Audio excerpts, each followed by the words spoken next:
Հավատքի բանկի գրքույկը Չարլզ Սպերջեն օր հունիսի 3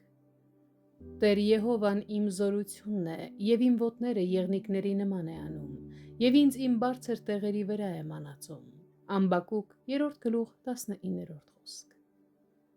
Աստծո մարդու այս վստահությունը գրեթե հավասար է խոստման, որովհետև այն ինչին հավատքը համոզված է, Աստծո նպատակն է։ Մարգարեն ստիպված էր անցնել աղքատության և սովի խորը հովիտներով, սակայն նա իջնում էր առանց սայթաքելու, որովհետև Տերը նրան հաստատուն և կանգուն էր պահում։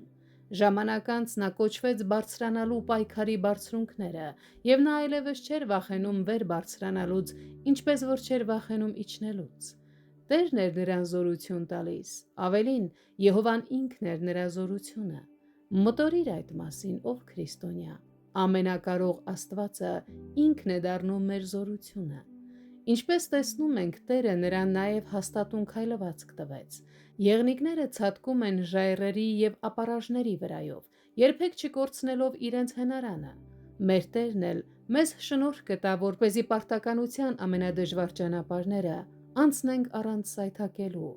Նա կարող է մեր ոտքերը հարմարացնել ժայռոտ տեղերին այնպես, որ մենք մեզ ապահով կզգանք այնտեղ, որտեղ Աստծուց զատ կկորչեինք։ Օրերից մի օր մենք էլ ավելի բարձր տեղեր կկանչվենք։ Այնտեղ վերևում մենք պիտի բարձրանանք մինչև Աստծո լեռը, այն բարձրունքները, որտեղ հավաքված են փառքով շողացողները։ Ինչ գեղեցիկ են հավատքի ոտքերը, որոնցով հետևելով առավոտյան եղնիկին մենք կբարձրանանք դեպի մեր Տիրոջ լեռը։